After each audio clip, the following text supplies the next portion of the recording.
Hi hello welcome back to Mamata locks Kannada YouTube channel. ನಾನು ನಿಮ್ಮ ಪ್ರೀತಿಯ ಮಮತಾ. ಗಾಯ್ಸ್, ತುಂಬ ದಿನ ಆದಮೇಲೆ ಆಲ್ಮೋಸ್ಟ್ ಒಂದು 10 to 15 ಡೇಸ್ ಆಗಿದೆ ಅನಿಸುತ್ತೆ ನಾನು ಬ್ಲಾಗ್ ಮಾಡಿ. Today I got a time to do that's what I am doing. I am so happy to start my vlog today. Guys, ಇವತ್ತು ನಾನು ನಿಮಗೋಸ್ಕರ ನಮ್ಮ ಫೇವರಿಟ್ ರಾಗಿ ಮುದ್ದೆ ಹೇಗೆ ಮಾಡೋದು ಆ್ಯಂಡ್ ಆ ರಾಗಿ ಮುದ್ದೆ ಜೊತೆ ನುಗ್ಗೆ ಸೊಪ್ಪು ಉಪ್ಸಾರು ಟೇಸ್ಟ್ ಹೇಗಿರುತ್ತೆ ಎಲ್ಲ ಇವತ್ತು ಎಕ್ಸ್ಪೀರಿಯೆನ್ಸ್ ಮಾಡ್ತೀನಿ. ಗೈಸ್, ಇವತ್ತು ನಾನು ನಿಮಗೆ ರಾಗಿ ಮುದ್ದೆನ ತುಂಬ ಈಸಿಯಾಗಿ ಹೇಗೆ ಮಾಡೋದು ಅಂತ ಸ್ಟೆಪ್ ಬೈ ಸ್ಟೆಪ್ಪು ತೋರಿಸ್ಕೊಡ್ತಾ ಇದ್ದೀನಿ. ಫಸ್ಟು ಮುದ್ದೆ ಪಾತ್ರೆ ತೊಗೊಂಡಿದ್ದೀನಿ. ನಾನಿವತ್ತು 2 ಮೀಡಿಯಮ್ ಸೈಜ್ ಮುದ್ದೆ, ಇನ್ನೊಂದು ಸ್ಮಾಲ್ ಮುದ್ದೆ ಬೇಕು. ಅದಕ್ಕೆ ಅಂತ ಹೇಳಿಬಿಟ್ಟು ಇವಾಗ ಒಂದು ಗ್ಲಾಸ್ ತಗೊಂಡು ಅದರಲ್ಲಿ ಫಸ್ಟು 1 ಗ್ಲಾಸ್ ಆಫ್ ವಾಟರ್ನ ಆ್ಯಡ್ ಮಾಡ್ಕೊತಾ ಇದ್ದೀನಿ. ಅದಕ್ಕೆ ಮತ್ತೆ ಇನ್ನೊಂದು ಸ್ವಲ್ಪ ಅಂದರೆ ಅರ್ಧ ಗ್ಲಾಸಷ್ಟು ವಾಟರ್ನ ಹಾಕ್ಕೊಂಡು ಅದನ್ನು ಕೂಡ ಹಾಕ್ಕೊತಾ ಇದ್ದೀನಿ. ಸೊ 1.5 ಗ್ಲಾಸ್ ವಾಟರ್ ಆಯಿತು. ಇದು ನನ್ನ 2 ಮೀಡಿಯಮ್ ಸೈಜು ಮತ್ತು 1 ಸ್ಮಾಲ್ ಮುದ್ದೆ ಮಾಡೋದಕ್ಕೆ ಅಳತೆ ಕರೆಕ್ಟಾಗಿದೆ. ಅಡುಗೆ ಮಾಡೋ ವಿಷಯದಲ್ಲಿ ನಾನು ತುಂಬ ಭಯ ಪಟ್ಕೊಂಡಿದ್ದು ಅಂತ ಹೇಳಿದ್ರೆ ಈ ಮುದ್ದೆ ಮಾಡೋದು, ಇನ್ನೊಂದು ಚಪಾತಿ ಮಾಡೋದು. ಇದೆರಡು ನನಗೆ ತುಂಬ ಭಯ ಅನ್ನಿಸ್ತಾ ಇತ್ತು.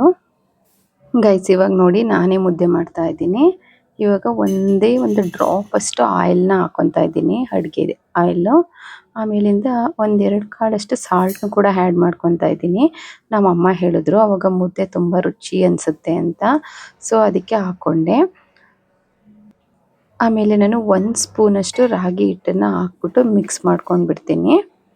ಆಮೇಲೆ ಇದನ್ನು ಚೆನ್ನಾಗಿ ಕುದಿಯೋದಕ್ಕೆ ಬಿಟ್ಬಿಡ್ತೀನಿ. ಇದಿಷ್ಟ ಆದರೆ ನಮ್ಮ ಬೇಸಿಕ್ ಸ್ಟೆಪ್ಸ್ ಆಯಿತು ಅಂತ. ಗೈಸ್, ತುಂಬ ಅಂದರೆ ತುಂಬ ಈಸಿ, ಏನು ವರಿ ಮಾಡ್ಕೊಳ್ಳೋ ನೆಸೆಸಿಟಿ ಏನೂ ಇಲ್ಲ. ನೋಡಿ, ಇವಾಗ ನಾನು ಅದು ಕುದೀತಾ ಇರುತ್ತಲ್ಲ ಅದು ಬೇಗ ಉಬ್ಬಂದು ಸುರ್ಕೊಂಡ್ಬಿಡುತ್ತೆ. ಅದಕ್ಕೆ ಅಂತ ಹೇಳಿಬಿಟ್ಟು ಈ ಥರ ನಾನು ತಿರುಗಿಸ್ತಾ ಇದ್ದೀನಿ ಅಷ್ಟೇ. ಒಂದು ಸ್ವಲ್ಪ ದೊಡ್ಡ ಪಾತ್ರೆ ಇಟ್ಕೊಂಡ್ರೆ ಏನು ಚೆನ್ನಾಗಿರುತ್ತೆ. ನಾನು ಮುದ್ದೆ ಮಾಡೋದಕ್ಕೆ ಅಂತ ಸ್ಪೆಸಿಫಿಕ್ಕಲಿ ಈ ಪಾತ್ರೆನೇ ಇಟ್ಕೊಂಡಿದ್ದೀನಿ. ಆದ್ದರಿಂದ ಇದು ಉಪ್ಪು ಬಂದ್ಬಿಡುತ್ತೆ ಅಂತ ಹೇಳಿಬಿಟ್ಟು ಈ ಥರ ತಿರುಗಿಸ್ಕೊತಾ ಇದ್ದೀನಿ. ಆಮೇಲೆ ಈ ಥರ ಸ್ಮಾಲ್ ಪಾತ್ರೆ ಯೂಸ್ ಮಾಡೋದ್ರಿಂದ ನನಗೆ ಮುದ್ದೆನ ಕೋಲಿಂದ ತಿರುಗಿಸೋದಕ್ಕೆ ತುಂಬ ಈಸಿ ಅಂತ ಅನಿಸುತ್ತೆ. ಸೊ ಅದಕ್ಕೆ ಅಂತ ಹೇಳ್ಬಿಟ್ಟು ನಾನು ಈ ಪಾತ್ರೆನೇ ಇಟ್ಕೊಂಡಿದ್ದೀನಿ. ನನಗೆ ಈ ಥರ ಕೋಲಿಂದ ಮಾಡೋದು ಅಂದರೆ ತುಂಬ ಇಷ್ಟ. ಯಾವುದೆಲ್ಲ ಟ್ರೆಡಿಷನಲಿ ಹಳೆ ಕಾಲದಲ್ಲಿ ಹೇಗೆ ಮಾಡ್ತಿರೋ ಆ ಥರನೇ ಮಾಡಬೇಕು ಅಂತ ಕಲ್ತ್ಕೊಂಡು ಮಾಡ್ತಾಯಿದ್ದೀನಿ. ನನಗೆ ಮಾಡ್ತಾ ಕನ್ಸಿಸ್ಟೆನ್ಸಿ ಎಲ್ಲ ಗೊತ್ತಾಗ್ಬಿಡ್ತು. ಸೊ ಇವಾಗ ನಾನು ಹಿಟ್ಟನ್ನು ಆ್ಯಡ್ ಮಾಡ್ಕೊತಾ ಇದ್ದೀನಿ.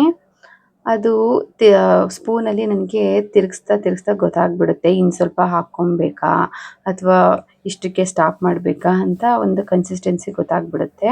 ಸೊ ಅದೇ ಥರ ಮಾಡಿ ನನಗೆ ಇವಾಗ ಅದ ನನಗೆ ಕರೆಕ್ಟಾಗಿ ಗೊತ್ತಾಗ್ಬಿಟ್ಟಿದೆ. ಗೈಸ್, ನಿಮಗೂ ಅಷ್ಟೇ, ನೀವು ಮಾಡ್ತಾ ನಿಮಗೂ ಅಭ್ಯಾಸ ಆಗಿಬಿಡುತ್ತೆ. ನೋಡಿ, ಈ ಥರ ಕೋಲಲ್ಲಿ ಈ ಥರ ನೀಟಾಗಿ ಮಿಕ್ಸಪ್ ಮಾಡ್ಕೊತಾ ಇರಬೇಕು. ಆವಾಗ ಅದು ನೀಟಾಗಿ ಕೂಡ ಬೇಯುತ್ತೆ. ಒಬ್ರೊಬ್ರು ನೋಡಿದ್ದೀನಿ ಹಿಂಗೆ ಹಾಕಿದ ತಕ್ಷಣ ತಿರುಗ್ಬಿಟ್ಟು ಆವಾಗಲೇ ಮುದ್ದೆ ಕೊಟ್ಬಿಡ್ತಾರೆ. ಅದರಿಂದ ಆ ರಾಗಿ ಹಿಟ್ಟು ಏನು ಬೆಂದಿರೋದೇ ಇಲ್ಲ. ಇದರಿಂದ ಸ್ವಲ್ಪ ಸ್ಟಮಕ್ ಪೇನ್ ಎಲ್ಲ ಬರ್ಬೋದು. ಸೊ ಅದಕ್ಕೆ ಈ ಥರ ಹಾಕಿಬಿಟ್ಟು ಸ್ವಲ್ಪ ಬೇಯೋದಕ್ಕೆ ಬಿಡಬೇಕು. ಆವಾಗ ಇದೇನು ಜಾಸ್ತಿ ಟೈಮ್ ಏನು ತೊಗೊಳ್ಳಲ್ಲ, ಸ್ವಲ್ಪ ಒಂದು 2-3 ಮಿನಿಟ್ಸ್ ಅಷ್ಟೇ ಸಾಕಾಗುತ್ತೆ.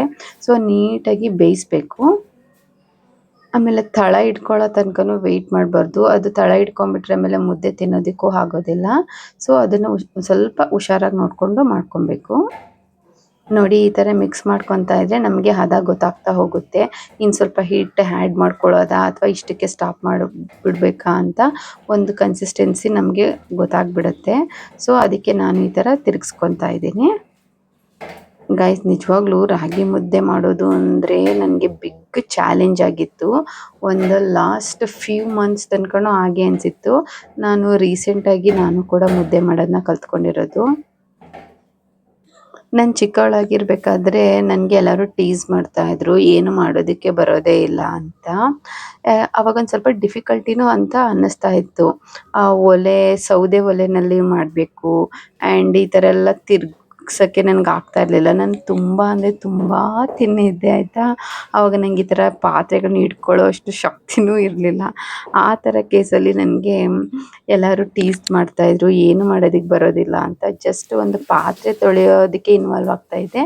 ಅದನ್ನು ಬಿಟ್ಟರೆ ನಂಗೆ ತುಂಬ ಇಷ್ಟವಾದ ಕೆಲಸ ಅಂತಂದರೆ ಒಳ್ಕಲ್ಲಿ ಮಸಾಲೆಗಳನ್ನ ರುಬ್ಕೊಡೋ ಕೆಲಸ ಮಾಡ್ತಾಯಿದ್ದೆ.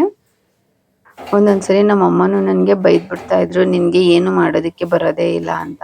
ಸೊ ಅವಾಗ ನನಗೆ ತುಂಬ ಅಂದರೆ ತುಂಬ ಫೀಲ್ ಆಗ್ತಾಯಿತ್ತು, ಓ ನನಗೇನು ಮಾಡೋಕ್ಕೆ ಬರ್ತಾ ಇಲ್ಲ ಅಂತ.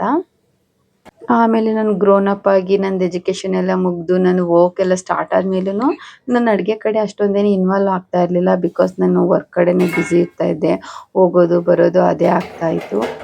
ನಿಜ ಹೇಳಬೇಕು ಅಂತ ಹೇಳಿದ್ರೆ ಈ ಮೆಟರ್ನಿಟಿ ಬ್ರೇಕು ನನಗೆ ತುಂಬ ಅಂದರೆ ತುಂಬ ಪೇಷನ್ಸು, ತುಂಬ ಲೆಸನ್ಸು, ತುಂಬ ವೆರಿ ವೆರಿ ಇಂಪಾರ್ಟೆಂಟ್ ಆಗಿರೋ ಫುಡ್ ಪ್ರಿಪ್ರೇಷನ್ ಎಲ್ಲ ನನಗೆ ತುಂಬ ಕಲಿಸ್ಕೊಟ್ಟಿದೆ. I am so thankful this maternity break actually. ಇವಾಗ ರಾಗಿ ಹಿಟ್ಟು ಕೂಡ ನೀಟಾಗಿ ಬೆಂದಿದೆ ಆ್ಯಂಡ್ ಕೋಲಿಂದ ಎಲ್ಲ ಹೊಂದ್ಸ್ಕೊಂಡಿದ್ದೀನಲ್ಲ, ಸೊ ಇವಾಗ ಮುದ್ದೆ ಕಟ್ಟೋದಕ್ಕೆ ಹದ ಎಲ್ಲ ಕರೆಕ್ಟಾಗಿ ಆಗಿದೆ. ಸೊ ಇವಾಗ ನಾನು ಮುದ್ದೆ ಕಟ್ಕೊಂಡು ಬಿಡ್ತೀನಿ.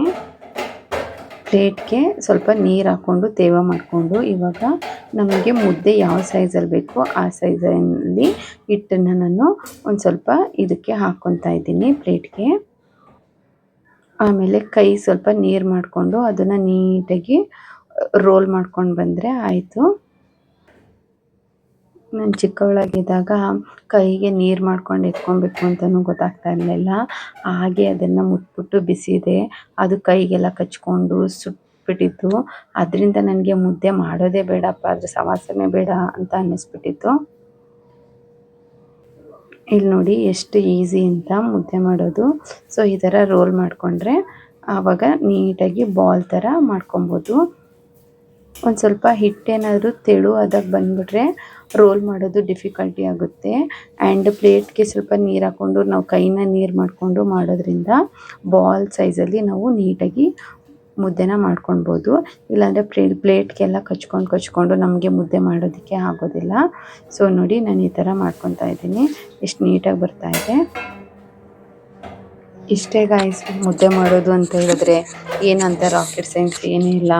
ಮಾಡ್ತಾ ಖಂಡಿತ ಬರುತ್ತೆ. ನಮ್ಮದು ಇನಿಷಿಯಲ್ ಸ್ಟೇಜೆಲ್ಲ ತುಂಬ ಕೆಟ್ಟದಾಗಿ ಮಾಡ್ತಾಯಿದ್ದೆ ಅಂತ ಹೇಳಿದ್ರೆ ನೀಟಾಗಿ ನೈಸಾಗಿ ಬಾಲ್ ಥರ ಬರ್ತಾ ಇರಲಿಲ್ಲ.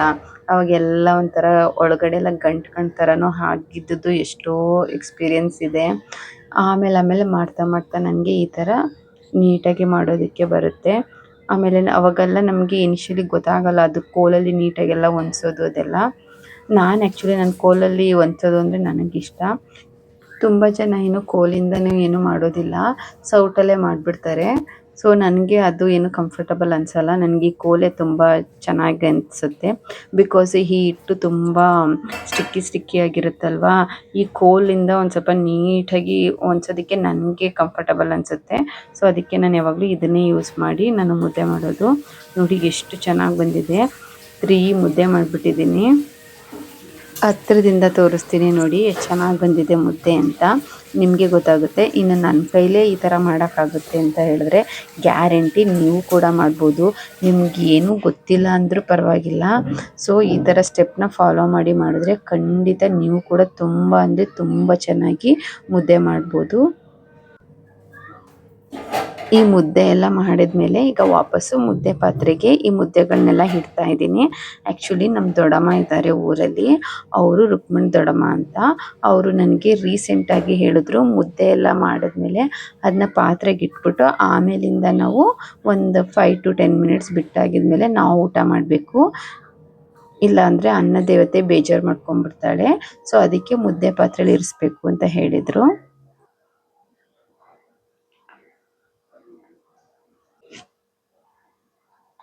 ಮುದ್ದೆ ನುಗ್ಗೆ ಸೊಪ್ಪು ಉಪ್ಸಾರು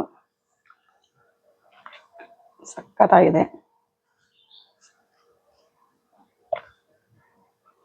ಗೈಸ್, ಈ ಥರ ಉಪ್ಸಾರಿದ್ದಾಗ, ಮಸಾಲೆ ಸಾಂಬಾರಿದ್ದಾಗ ಈ ಥರ ರಾಗಿ ಮುದ್ದೆ ಮಾಡಿಕೊಂಡು ತಿನ್ನಿ, ಚೆನ್ನಾಗಿರುತ್ತೆ. ನಮ್ಮ ಮಂಡ್ಯ ಸೈಡು ರಾಗಿ ಮುದ್ದೆ ನಮಗೆ ತುಂಬ ಇಷ್ಟ. ನಾವೆಲ್ಲರ ಮನೇಲೂ ಕಂಪಲ್ಸರಿ ಮಾಡೇ ಮಾಡ್ತೀವಿ. ಆ್ಯಂಡ್ ಎವ್ರಿ ಡೇ ಮುದ್ದೆ ಇದ್ದೇ ಇರುತ್ತೆ. ಸೊ ಅದರಿಂದ ನನಗೆ ಅಭ್ಯಾಸ. ನೋಡಿ, ಒಂದು ಗಂಟು ಆ ಥರ ಏನಿಲ್ಲ, ಎಷ್ಟು ಚೆನ್ನಾಗಿ ಬಂದಿದೆ. ಸೂಪರ್ ಗೈಸ್, ನೀವು ಅಷ್ಟೇ ನಿಮ್ಮ ಮನೆಯಲ್ಲಿ ಟ್ರೈ ಮಾಡಿ. ರಾಗಿ ಮುದ್ದೆನ ತುಂಬ ಈಸಿಯಾಗಿ ಹೇಳ್ಕೊಟ್ಟಿದ್ದೀನಿ. ಯಾರಿಗೆಲ್ಲ ಬರಲ್ಲ ಅವರು ನೋಡಿಕೊಂಡು ಕಲ್ತ್ಕೊಳ್ಳಿ, ಚೆನ್ನಾಗಿರುತ್ತೆ. ಈ ಥರ ಒಂದು ಸ್ವಲ್ಪ ಒಂದೆರಡು ಕಾಳಷ್ಟು ಸಾಲ್ಟ್ ಹಾಕಿದ್ರೆ ಒಂಥರ ಮುದ್ದೆ ಟೇಸ್ಟಿ ಅನಿಸುತ್ತೆ. ಇದು ಅಮ್ಮ ಹೇಳ್ಕೊಟ್ಟಿದ್ದು, ನಾನು ಮೊದಲು ಹಾಕ್ತಾ ಇರಲಿಲ್ಲ. ಈಗ ಟೇಸ್ಟ್ ನೋಡೋಣ ಅಂದ್ಕೊಂಡು ಹಾಕ್ದೆ, ಚೆನ್ನಾಗಿ ಬಂದಿದೆ.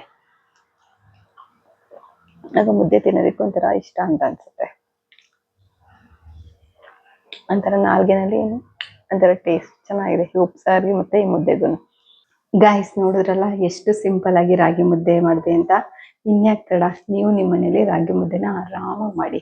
ಓಕೆನಾ ಗಾಯ್ಸ್, ಇವತ್ತಿನ ವ್ಲಾಗು ನಿಮಗೆ ಇಷ್ಟ ಆಗಿದ್ರೆ ಲೈಕ್ ಮಾಡಿ, ಕಮೆಂಟ್ ಮಾಡಿ. ಆ್ಯಂಡ್ ಯಾರೆಲ್ಲ ಸಬ್ಸ್ಕ್ರೈಬ್ ಮಾಡದೆ ನೋಡ್ತಾ ಇದ್ದೀರಾ ನನ್ನ ಚಾನಲ್ನ, ಪ್ಲೀಸ್ ಅವರು ಸಬ್ಸ್ಕ್ರೈಬ್ ಮಾಡಿಕೊಂಡು ವಿಡಿಯೋನ ಕಂಪ್ಲೀಟಾಗಿ ನೋಡಿ ಅಂತ ಹೇಳ್ತಾ ಇವತ್ತಿನ ವ್ಲಾಗ್ನ ನಾನು ಇಲ್ಲಿಗೆ ಎಂಡ್ ಮಾಡ್ತಾ ಇದ್ದೀನಿ. Thank you so much. I'll meet you guys in my next video. Until then, take care. Bye bye.